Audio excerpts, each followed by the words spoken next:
Berapa banyak pengusaha yang mau exit atau mencari dana bermimpi listing jadi emiten di bursa saham IPO yang akan meraup keuntungan yang besar? Jawabannya banyak, tetapi tidak semua bisa mencapai ke sana karena tidak mudah mencapai bisnisnya. Karena bisnis Anda harus sudah bisnis 3.0.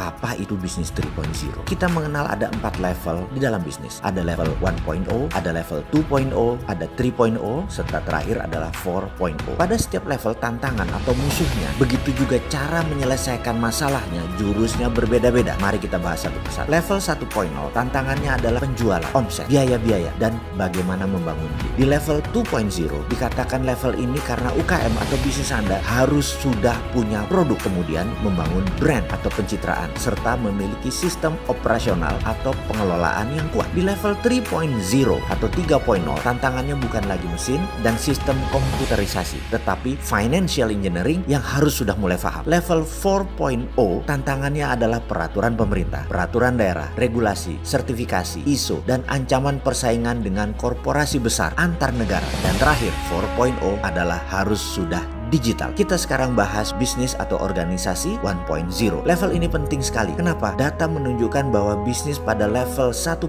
ini saat ini menyumbang lebih dari 40% penyerapan lapangan kerja karena jumlah UKM bisnis 1.0 itu lebih dari 30 juta. Tantangan pada level 1.0 ini sampai hari ini bahkan masih menjadi momok bagi banyak kaum UKM. Apa masalahnya? Lemahnya pembukuan, lemahnya pencatatan, kualitas produksi tidak tinggi, dan kebanyakan adalah trading atau perdagangan jual beli. Untuk naik ke 2.0 harus ada produk. Itu syarat. Ini masalah terbesar UKM, tidak punya produk sendiri. Pada bisnis atau organisasi 2.0 tantangannya adalah branding, pencitraan atau level kepercayaan, serta pengelolaan organisasi yang kuat. Kuncinya apa untuk sukses? Teamworknya harus kompeten serta bersinergi, saling bekerja sama dan saling mendukung. Di masa lockdown atau slowdown saat ini, membangun manusia dan menyiapkan bisnis 1.0 jadi 2.0 adalah strategi yang tepat untuk dikerjakan sekarang. Kalau Anda sudah punya produk, sudah punya manajemen, baru naikkan bisnis organisasi Anda menjadi 3.0. Di sini, seperti di awal video ini, tantangan adalah financial engineering, pengelolaan keuangan yang cerdas. Kata kuncinya adalah sistem keuangan, mempunyai sistem yang autopilot dalam bidang keuangan. Sekarang kita review ulangi sekali lagi. Kita sudah bahas bisnis 1.0.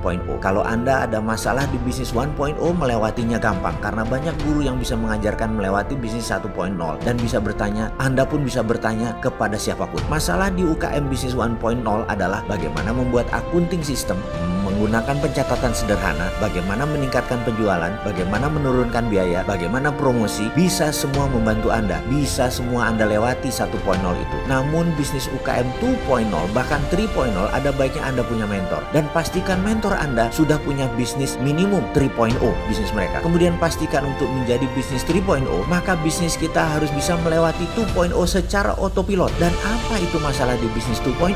Kalau 1.0 accounting, maka di 2.0 kita mulai bicara finance. Ini dunia baru dan pelik. Finance ini ada future value, ada IRR, ada EBITDA, ada liabilities, ada solvabilitas, ada free cash flow. Di mana kunci bisnis 2.0 sehat atau tidak adalah di level ini semua. Dan ada tax planning. Ribet kan? Nggak masalah, karena itu kita belajar bersama saya dalam video ini. Kita lanjut. Sebentar, sekedar intermezzo. Ini ada berita bagus. Anda pebisnis 1.0, derajat Anda lebih tinggi dibandingkan karyawan. Derajat pemikiran Anda jauh banget. Dan sering tipe karyawan di dunia sosmed komentarnya kayak owner 3.0.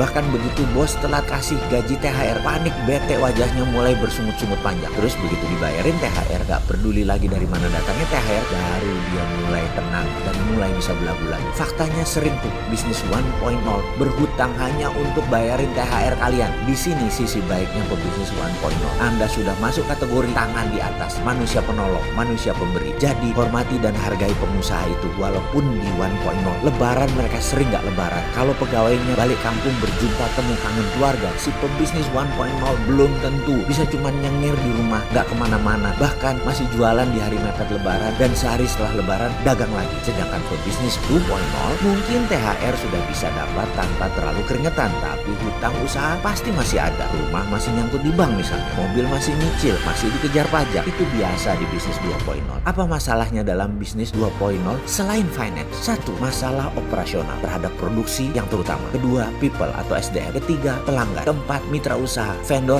dan supplier. Nomor 5, merek dagang atau brand. Di sini dunia persilatan lebih rumit. Dalam dunia IPO bursa saham, tetap Anda tidak bisa masuk ke sana kalau Anda di 2.0. Ke bursa saham, bisnis harus 3.0 dan harus lulus clear. Fakta lagi yang lain adalah bisnis 2.0 sulit naik menjadi 3.0. Disinilah bisnis trap terjadi. Banyak pebisnis bahkan tahunan, di atas 10 tahunan usahanya stuck di 2.0, tidak lulus-lulus atau terjebak. Namun bisa milioner juga di level ini. Dan sebagai informasi saja, setelah lulus 1.0 Anda di 2.0, Anda mulai dilirik oleh bank sebenarnya, tapi sering tidak punya jaminan. Jadi kalau Anda mulai dilirik bank, ya lembaga platform urun dana Santara mau terima Anda. Anda layak dibiayai walaupun Anda di kacamata bankers belum bankable karena tidak punya aset. Kembali ke 2.0. Di sini jurusnya perlu jurus khusus. Ada baiknya Anda berkumpul dengan yang 2.0 juga, bahkan yang lebih tinggi misalnya dengan 3.0. Jadi kesimpulan ke depan, kalau mau membantu ekonomi Indonesia, kuncinya bisnis UKM 2.0 ini diangkat, dan untuk itu kami hadir solusinya. Ada 10 juta lebih UKM bisnis 2.0 ini. Anda pebisnis 2.0